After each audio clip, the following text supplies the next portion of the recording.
Hi everyone! Good morning! I'm back! It's your Mama Sam dito sa Sam Sam TV. Kamusta naman kayo mga amigo, amiga, kumare at kumpare? Sana lahat kayo ay okay at safe ngayong araw na ito. At syempre ko naman ang tatanungin nyo, nakikita naman ninyo ang beauty ng Mama Sam ninyo, fresh overload pa rin, di ba? Ganyan talaga kapag maganda ka. Charot. So, kamusta naman kayong lahat? So, sana lahat kayo ay okay na okay na.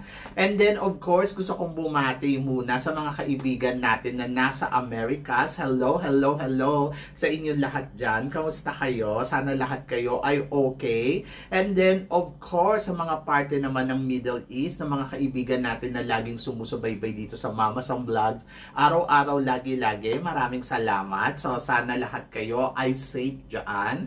And then, of course, sa mga nasa Australia, hello sa mga nagmamahal natin kaibigan na nasa Australia. At hindi lang yan, pati yung mga kaibigan natin nasa parting Europe at saka syempre sa Asia. Yes. Syempre, especially sa Philippines. Hello sa inyong lahat. O, di ba? Iba-ibang continent, di ba? Ang ating mga followers dito sa Sam Sam TV. And then, of course, I really appreciate yung pagmamahal at suporta na binibigay ninyo. Kokonti lang kayo pero alam nyo yon na talagang ramdam ko na yung suporta na solid na makamamasam ay laging nandito. At maraming salamat. Charot! So yan, so thank you and God bless you and more power sa atin lahat, di ba? So eto nga, syempre, excited na tayo for the coronation night bukas. Yung iba talaga nagtatanong sa akin, Mama Sam, tingin mo ba si Atisa ba ang mananalo ngayon ng Miss Universe Philippines? Mama Sam, sure na ba si Atisa ang mag-uuwi ng corona? Ganun yung mga tanong.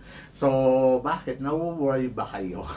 Lagi ko sinasabi, sa competition, may nananalo, may natatalo talaga dyan, guys.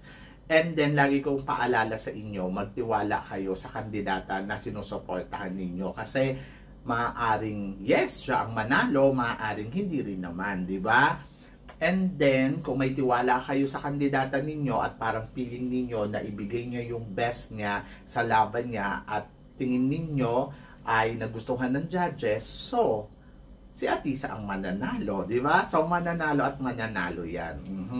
Kung akong tatanungin ninyo, syempre, wala naman akong iniisip na ko baka matalo dito si Atisa. Walang ganun.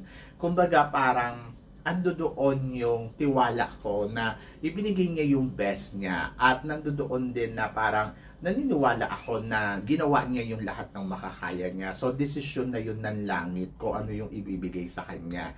And then, better na i-let go na lang natin yan. Kumbaga, parang bahala na ang Diyos. Di ba? Yes, totoo yung mga iniisip ninyo. Possible na pwedeng matalo si Atisa manalo sa isang pagkakamali. So, dito sa Coronation Night, umasa ka na maraming kakabog, maraming magbibigay ng eksena nila dahil syempre gusto nilang manalo ng Miss Universe Philippines and then depende yun sa mga hinanda ng lahat ng kandidata. Ang isa sa mga malakas na nakikita ko syempre si Winwin, isa yan na pwede talagang mag-uwi din ng corona kasi alam mo na bibigay niya yung lahat ng makakaya niya, either Sinuluan Laguna at saka Sultan Kudarat, yung mga veterana na yan kasi syempre ano sila on game sila. Kung si Taguig nga, di ba, may pasabog na kagad nung prelim, what if pa kaya sa Coronation Night? So, ibibigay nila yung best of the best nila. Lahat naman sila ay magaganda, lahat sila ay ume-eksena. So, abangan natin yung exciting moment. So, ang nakikita ko siguro dito kay Atisa, kailangan na talagang pag-aralan ng lahat ng aspeto ng galaw na gagawin niya in Coronation Night. I hope ni-review nila ng maigi yung prelim nila and then madagdagan nila yung mga strategy at ano ba yung kulang at ano ba yung dapat bawasan. So, dapat ma-review nila yan at mapag-isipan kung ano ba yung styling na gagawin. Ako ba ay magkukulot ng buhok o mag-straight ng buhok o magtataas ng buhok. Parang feeling ko magtataas siya ng buhok. So, ako mas gusto ko kasi kay Atisa na ang gawin niya sa coronation, siguro itaas niya yung buhok niya or ikulot niya yung buhok niya. Mga ganon. Kasi nung last time na lumaban siya, kinulot din naman niya yung buhok niya pero parang hindi ganun.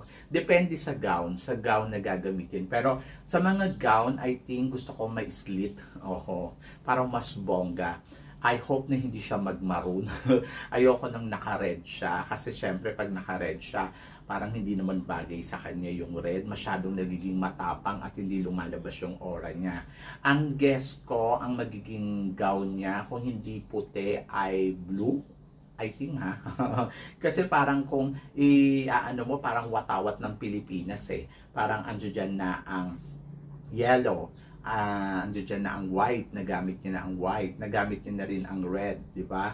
So ngayon parang feeling ko blue na lang ang kulang, ay kumpleto na ang watawat ng Pilipinas. And then, tingnan natin kung ano ang magiging ariba niya. So, dapat maging maingat talaga si Atisa sa bawat aspeto na gagawin niya. I think yung performance niya ng preliminary competition, kailangan niya pa konting dagdagan para mas umangat pa yung laban niya. Kasi syempre, after ng top 10, top 5 lang. So, hindi ko alam kung paano, pero kasi last time, to be honest, ayoko din sisihin yung gown nung ginamit niya noong nakaraan taon kasi in fairness naman, umangat naman siya doon.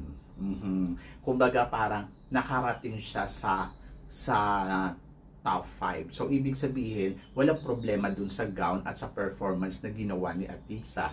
So ngayon, mahigpit ang labanan. Pero kumpiyansa ako na makakarating si Atisa sa top 5. Siguro ang kailangan lang niyang gawin ay maging maingat sa bawat eksena. Kumbaga parang dapat bawat labas niya ay momento. Gawin niyang momento to, gawin niyang pasabog, gawin niyang eksena, 'di ba? So 'yun kasi 'yun yung importante at doon siya nakukulangan yung energy.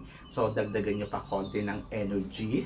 Kasi for sure yung mga kalaban niya magbibigay ng bonggang-bonggang energy, like example si Winwin, 'di ba? So 'yun. And then konting atake na na talagang remarkable. And then, of course, i-ready niya rin yung sarili niya sa Q&A. Dahil, syempre, eto na dito at magkakaalaman. Di ba? Kung sino yung pinakamagaling sumagot. Nakakakaba, pero siguro, ipagkatiwalaan natin yan sa Diyos. Oo, sa Diyos talaga na sana manalo si Atisa sa mga, sa competition na to. Depende kasi guys maraming nagko-compete at marami ang lumalaban. So hindi basta-basta. Ando doon tayo na siguro ang gagawin na lang natin dito ay suportahan sa pamamagitan ng dasal sa mga makaatisa dyan. So ayun yung gawin yung suporta, dasal. Kasi syempre, the best pa rin yung power of prayers na sana maano niya to, ma-overcome niya lahat ng aspeto ng competition. So, good luck, di ba? Hindi natin alam. Ang mga tinig kay Atisa na nakikita ko, madami. Andiyan dyan si Bohol, andiyan dyan si Sinuluan Laguna, Sultan Kudarat, and then Laguna, oo. So, sila yung mga talagang pwede mo talagang masabi na nako, mag-ingat ka dito Atisa, di ba? But tulad nga na sinabi ko, magtiwala lang kayo kay Atisa, and Atisa, I think she will give the best fight for this competition. And then, of course, laban, di ba? So, good luck kay Atisa manalo, and good luck sa magiging presentation sa darating na competition. And tignan natin, di ba? Kung ano ang magiging laro ng bawat kandidata. But syempre excited ako sa magiging resulta ng Miss Universe Philippines for 2025. And then ayun nga ang katanungan ng lahat. Syempre si Atisa na kaya ang mag-uuwi ng corona ngayong taon na to?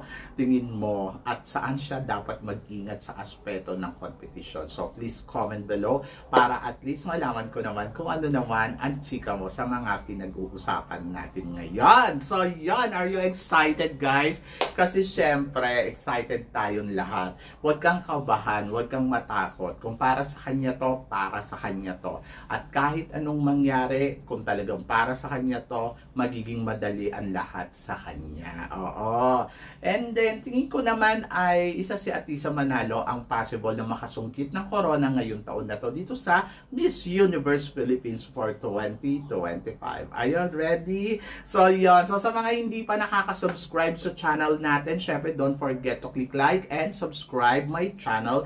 At i-click nyo na rin po ang notification bell para more updated kayo sa aking mga chika. Sabi ng ganon, always keep smiling and laban lang. So guys, hanggang dito na lang. Hanggang sa muli nating chikahan. See you tomorrow. Thank you guys.